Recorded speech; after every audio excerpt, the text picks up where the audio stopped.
A mother can walk home without fear. A trader can conduct business without intimidation. A family can sleep without anxiety. And a citizen can express an opinion, attend a political meeting, and cast a vote without coercion. This is how the Constitution becomes a lived reality. It happens when the rights written in our supreme law can be experienced in the everyday life of every citizen. Ladies and gentlemen, just like the rest of the world, Kenya is changing in significant and profound ways.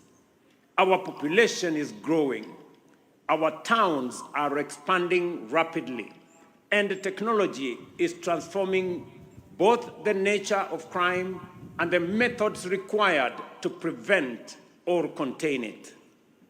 Criminal networks are becoming more sophisticated. Cybercrime, financial fraud, terrorism, human trafficking, organized crime, and technology-enabled violence demand new capabilities, stronger intelligence, and deeper cooperation among security agencies. The modern police officer must, therefore, be physically prepared, professionally competent, technologically proficient, and psychologically resilient. Modern policing cannot be measured only by the number of suspects arrested. It must also be measured by the crimes prevented, the lives protected, the confidence created, and the safety citizens experience. This requires officers who understand that courage must be guided by judgment, authority tempered by restraint, and enforcement anchored in law. So, wherever you are deployed, you must remain disciplined, impartial, incorruptible. Protect the vulnerable. Treat every citizen with dignity, and reject every inducement to compromise your duty. Corruption, bribery, collusion with criminals, excessive force, and abuse of authority betray the Constitution, dishonor police uniform, and weaken the institution you have joined. Equally, we must recognize the many police officers who serve with courage and integrity, frequently under difficult and dangerous conditions. They protect our communities, rescue citizens, confront armed, dangerous criminals, respond to emergencies, and make sacrifices that often go unseen. You must add honor to that tradition. Trust will be one of your greatest operational assets. When citizens trust the police, they report crime, share intelligence, cooperate with investigations, and help prevent threats before they materialize. As I noted yesterday, our national task is not to choose between liberty and order, but to build an order founded on liberty and to exercise liberty in a manner that preserves our constitutional order. Every day, our police officers stand on the front lines of this delicate balance, protecting life and property, defending the rights and freedoms of citizens, maintaining public order, and confronting danger that the rest of us can live, work, and prosper in peace. For this demanding and often not so thankless service, they deserve our gratitude, respect, and unwavering support. Ladies and gentlemen, we are approaching another important moment in the life of our republic. The next general elections will be held on the 10th of August, 2027. Political competition is an essential feature of our democracy. Parties are at liberty to organize. Candidates must be free to campaign. Citizens must be free to assemble, listen, question, criticize, and choose. The police and other security agencies have a clear constitutional responsibility to protect the democratic space in which Kenyans exercise their freedoms. In recent months, we have witnessed growing concern about hired gangs and young people recruited, transported, and paid to disrupt political meetings, intimidate political opponents, and provoke violence. Let me be absolutely clear on this. Politically sponsored violence has no place in our democracy. The National Police Service and all our security agencies should therefore take firm, lawful, and impartial action against anyone who finances, organizes, incites, or perpetrates political violence. Do not arrest only the young people holding a weapon while allowing the person who recruited, transported, and paid them to escape responsibility. No politician is entitled to a private militia. No candidate has the right to intimidate citizens. No political objective can justify violence. Article 37 of our Constitution protects the right of every person, peacefully and unarmed, to assemble, demonstrate, picket, and present petitions to public authorities. That right must be respected and protected. At the same time, the Constitution does not protect arson, looting, assault, lawlessness, intimidation, or the destruction of public or private property. The responsibility of the police is to distinguish between peaceful democratic participation and criminal conduct.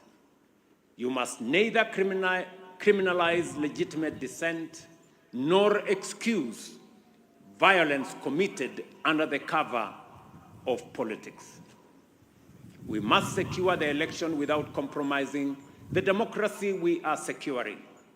Political competition must be a contest of ideas, policies, and leadership, not a contest of hired gangs, intimidation, or ethnic mobilization.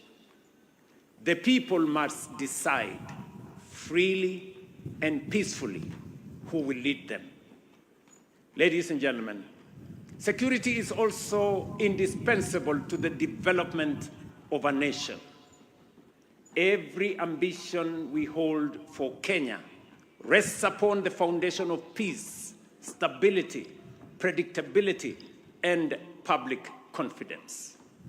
This is why the National Police Service is not peripheral to Kenya's development. It is one of its consequential, essential foundations. As you are aware, Vision 2030 is approaching its horizon, and Kenyans have begun a national conversation about the Kenya we want to build beyond 2030.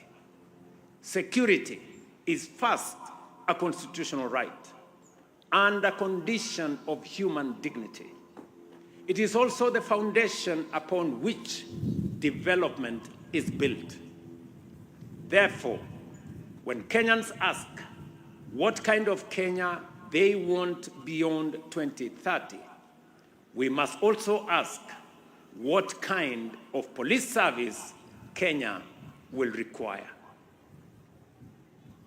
As law enforcement officers, you are not merely guardians of today's peace. You are partners in building Kenya's future. To our distinguished police officers, the government recognizes that performing policing or reforming policing cannot consist only of demanding more from our officers. We must also improve the conditions under which they live, work, and serve.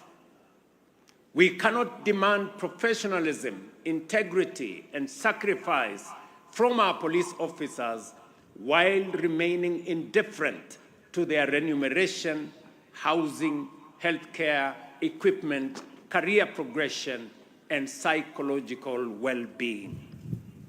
That is why we have progressively implemented the recommendations of the Presidential Task Force on Terms and Conditions of Service and the reform of the National Police Service, Kenya Prisons, and the National Youth Service. The three-phase review of police remuneration has now been completed.